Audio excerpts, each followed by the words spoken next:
Welcome everybody to another SEWAS Psychology online workshop. My name is Matt Yates and I'm here with my colleague. Hi, I'm Vicky James Perkins. So today is session 8 of this collection of online workshops that we're doing, and we're thinking about the way you were parented. So Vicky, we start with a sentence here. So how you parent is influenced by how you were parented. What does this kind of bring up for you?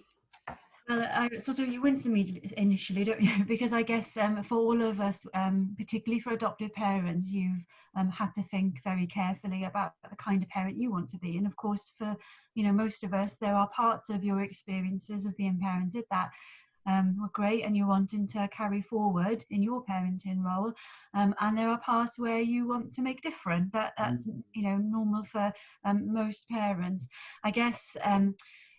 The reason why it's really helpful for us to spend a bit of time thinking about this together today is that often when we get a bit stuck in our parenting, we catch ourselves, don't we, thinking, oh God, that's just like something my mother would have said, like in a way that surprises us. And often it is things where when we were younger, we were like, I do never want to be this way or say that thing. And then lo and behold, we become a parent. And that's what comes out of our mouth. Yeah, it's only naturally, we're kind of like, that's wired in us as well. So we just wanted to take a little bit of time just to check in with that, when that can get a little bit stuck sometimes, and understand that a bit different in a different way. So I guess actually, or maybe one more thing to kind of say about that. So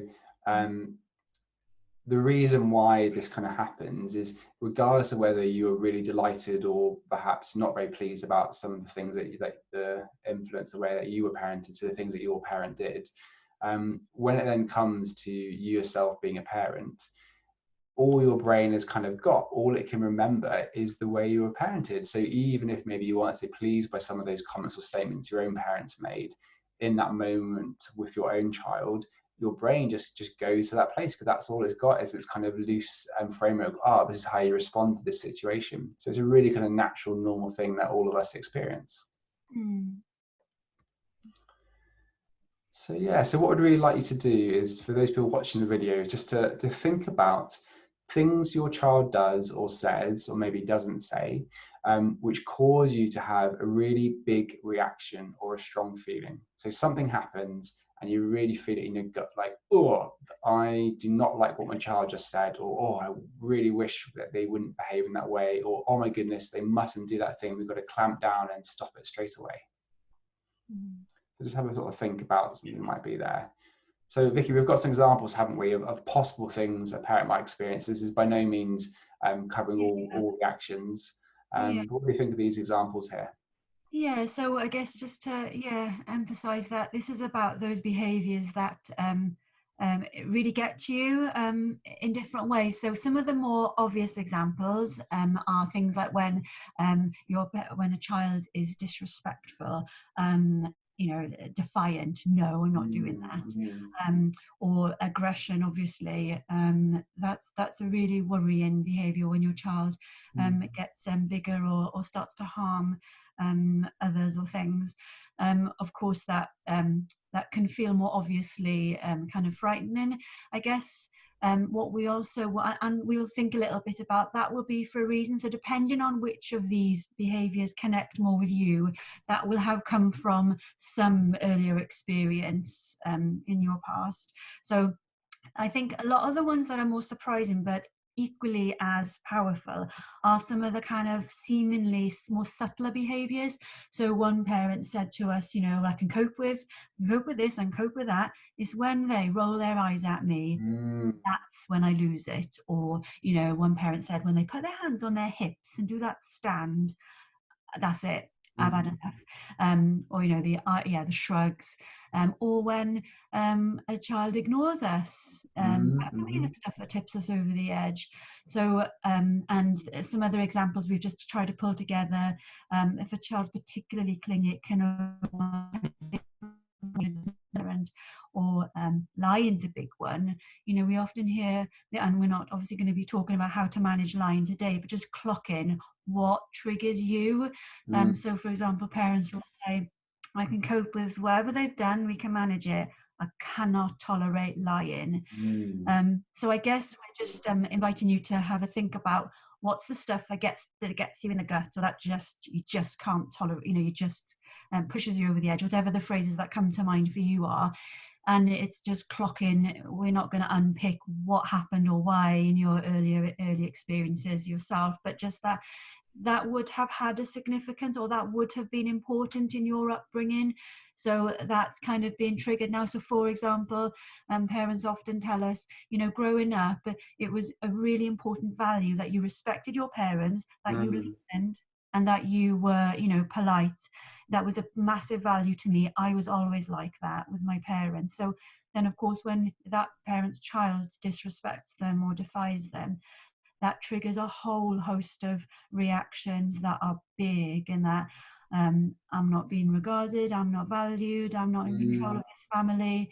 Really overwhelming stuff. So yeah, it's not a full list, but just some key themes that we come across often clinically in our work. That is the stuff that that triggers us. And just looking at the anger or aggression there, so it might be maybe that you yourself have memories of a parent getting particularly angry maybe in their reactions, or perhaps the flip side might be maybe that anger just wasn't an emotion that was kind of expressed in your family. So if people were actually angry, they didn't express it, they perhaps went to another room, or they swept on the carpet, under the carpet, because in your family maybe anger was a difficult feeling that wasn't expressed. So for both reasons there, you can see why maybe if you suddenly saw that in your child, that might really kind of feel quite uncomfortable. It's a really good point. Either that feeling was actively unsafe or silently unsafe.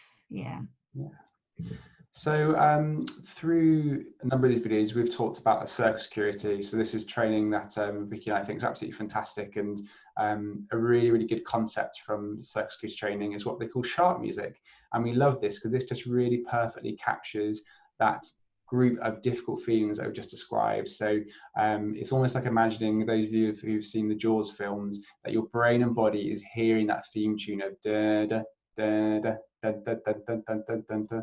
So it's almost like your body and brain is experiencing that. So your child does this thing, they say this thing, you have this really uncomfortable feeling. That may very well be that you are experiencing your own shark music. It's that thing that you just find really, really difficult. And while these aren't, entirely going to be due to the way you were parented, often some of the real sort of go-to big reactions that we experience will often relate to the way that we were parented in terms of what things are okay or not okay, or maybe kind of what sort of emotions or feelings were able to be expressed or actually felt more comfortable being expressed.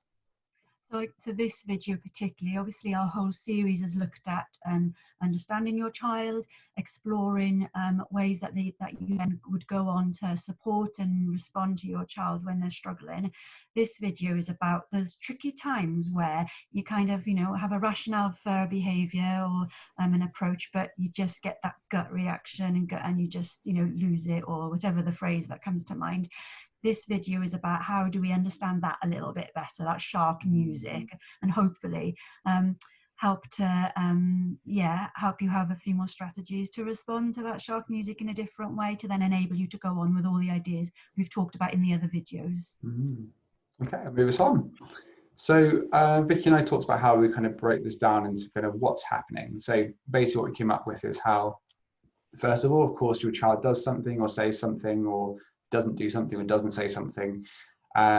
You then as a parent have that uncomfortable feeling, so that shark music, that Jaws theme tune going on, and then very naturally, very understandably, just like all humans across the world, you will respond to that shark music. And often that is actually trying almost to get away and to get rid of that uncomfortable feeling, because it's not nice to have that sense of shark circling and to hear that theme tune in your head. And this is a very normal, very natural response.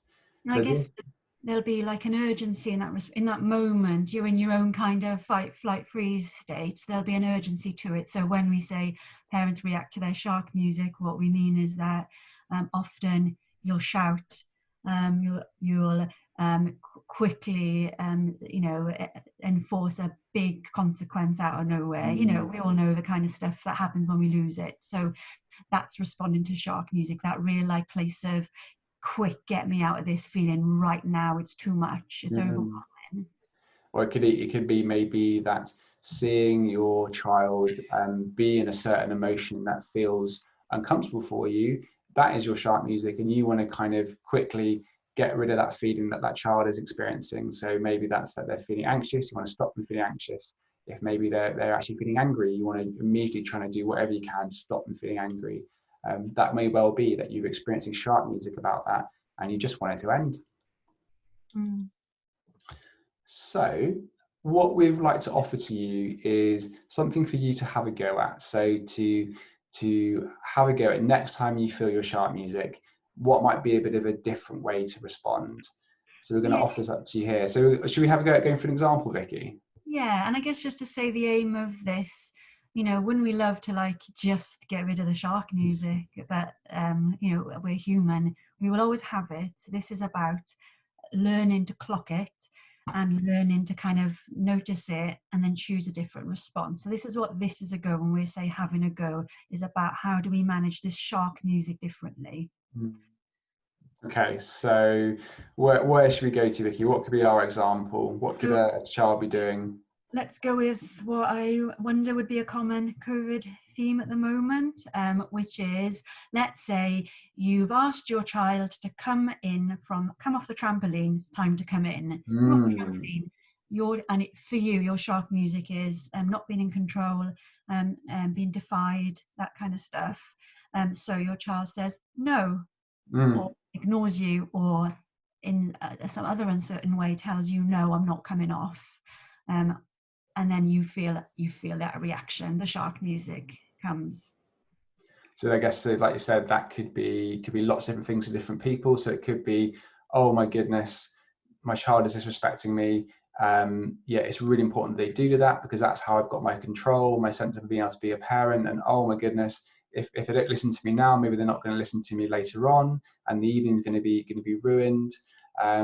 Or alternatively, it could be maybe yeah, again, if we imagine this kind of being this in these people's back gardens during COVID, maybe it's a shark music for, oh, the neighbors are watching, they're seeing that I'm being a rubbish parent, that I can't control my child, that my child is disobedient.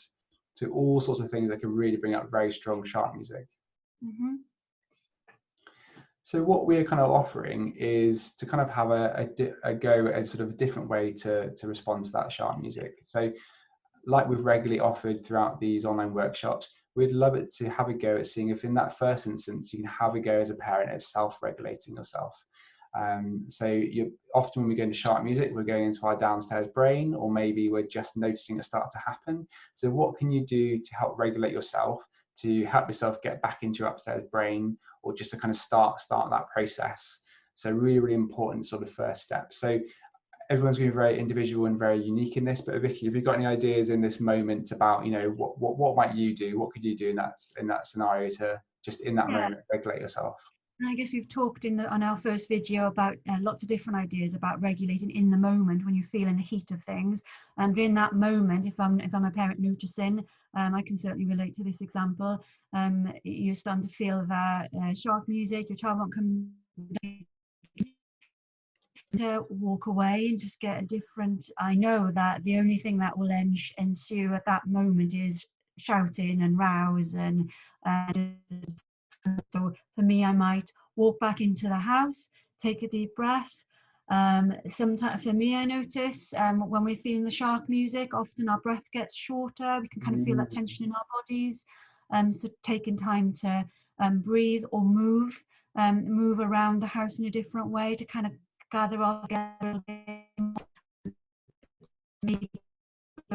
Song on that just helps us get back into our bodies again. So we've got lots of different ideas, but those are the ones that kind of come to me in regards to that trampoline I've just jump in there, scenario. Vicky. We just lost the last sentence you just said, and I thought you've got some really nice examples. So I heard about you talking about maybe just stepping back into the house for a moment to calm yourself. You had some other ideas after that?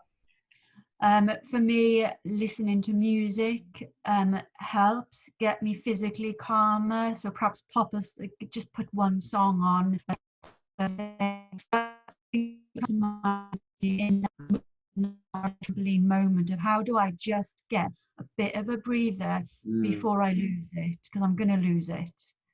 And so we just lost a bit there, but I'm going to make a bit of a guess. But one thing that comes to my mind is at the moment, kind of, we've had here in the UK, we've had sort of slightly nicer weather, and if you're on the trampoline, it's probably assuming it's not raining. So maybe you could almost do like a lap of the garden, just as if you're kind of just looking at the flowers, looking at the plants, just almost that walk in a nice kind of paceful, repetitive, rhythmic activity of just walking around the garden, just in that moment, just enough to kind of help keep you regulated.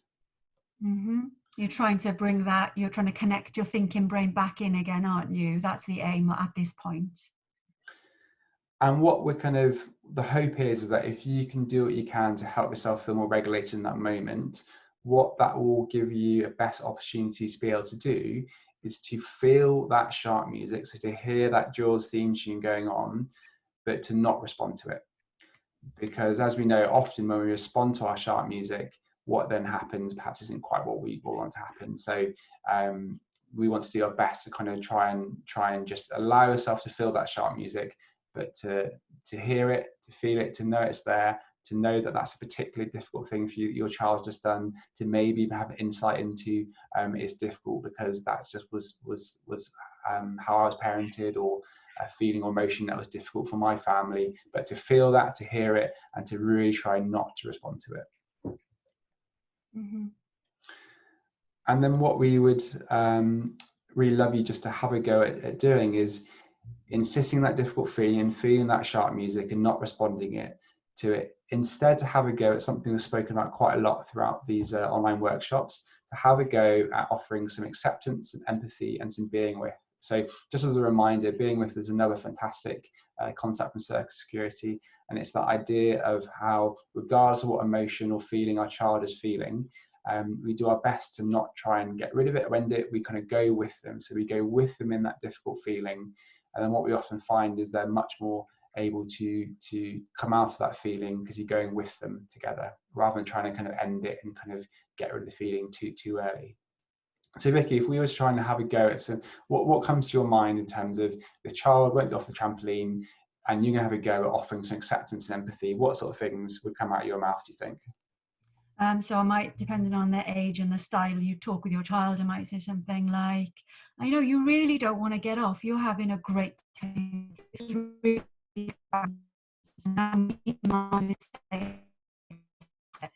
might say something like that.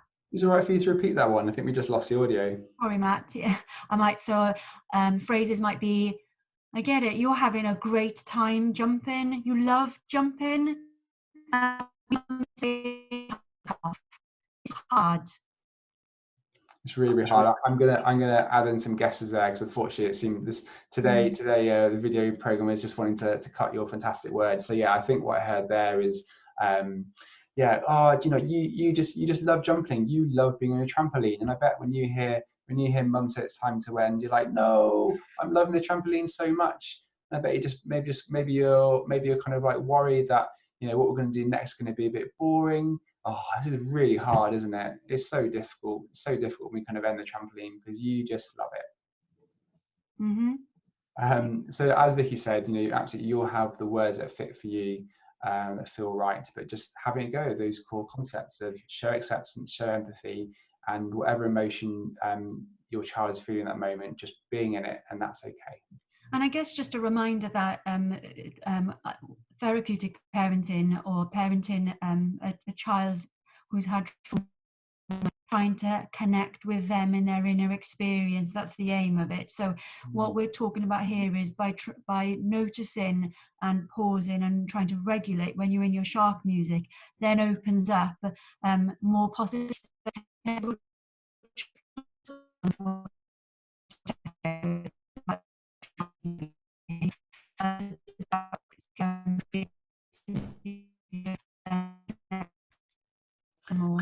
Oh, I'm afraid we've been hit by it again. So I basically got to the point where you just started saying that, I think you were referring to kind of meeting the child's underlying needs. So think about their inner world. Would you mind just saying that one again?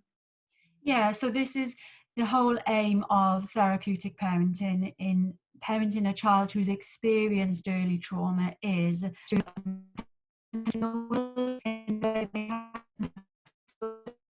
in difficult feelings. Am I still with you, Matt? Yeah, unfortunately, it just doesn't seem to be your friend today, Vicky. It just wants to cut out when you're talking. I tell you what, I'll have a go at I'll guess at kind of what you're talking about. So, yeah, just really having a go at this moment of, rather than perhaps focusing on the immediate thing in front of you of kind of like trying to get your child off the trampoline, just having a go at actually just tapping into what is their underlying needs. So, this is a made up scenario, we can make guesses of, maybe your child finds transitions really hard. So it finds a transition between one activity and coming back in the house really, really tricky. It could be maybe that your child was needing that trampoline in that moment to help regulate themselves, and maybe they're feeling a bit anxious about ending that and just going back to feeling a bit wobbly. Maybe they find it uncomfortable hearing the word no, or kind of when things are enjoying being ended. So just having a go at just tapping into what that underlying feeling is. Okay, so Vicky, yeah, we when we put this presentation together, we felt this is a really important thing to think about, particularly because we're in the context of adoption. So why is this such an important topic for us to bring into this presentation? Yeah, I guess particularly now it's just to acknowledge that shark music feels really rubbish. It's really hard and really normal for any parent. But for an adoptive parent, there can be layers of shame when you feel that kind of shark music, or notice yourself respond to it. And because of their own experiences, difficult experiences of fertility problems or IVF. So already there's a bit of a thinking, can I be a parent? Some parents have talked, tell us how hard it is to have to evidence to a panel, be passed, be okay, to have the stamp of approval of, I can be a good parent even in the hard times. And so when you find yourself not feeling like a good parent or going to those music stuff, it can feel really shameful and really like a really big drop. And also we hear, particularly for adoptive parents, a kind of an extra layer of being judged, being observed, being scrutinized about their parenting from families, friends, neighbors. No one likes to judge parenting more than other parents. So I guess it's just to acknowledge this might not fit for you, but often adoptive parents tell us, this shark music can feel even more shameful when they're in it, because of all of these extra layers that often comes with adoption. Not always, but sometimes. And then we talked about how it's kind of almost this extra layer of difficulty on top of that. Yeah, because these behaviors that are tripping you up, or you're noticing getting triggered from, are often really much more than that you'd come across in parenting a child who hadn't experienced trauma. It's really hard. You're having to be extra thoughtful about understanding that behavior, open to trying new approaches. It's and none of us were raised to raise a child who's experienced trauma. This doesn't come naturally to any of us or easy. Is the sound still here, Matt? I've got you, yeah. Yeah, okay. So it's not natural. It's not an easy kind of response. And the usual strategies, aren't they, that we're taught, are ones that we know often don't work for traumatized children. So it fails quicker, those kinds of approaches. And often adoptive parents tell us that they feel alone in their experience.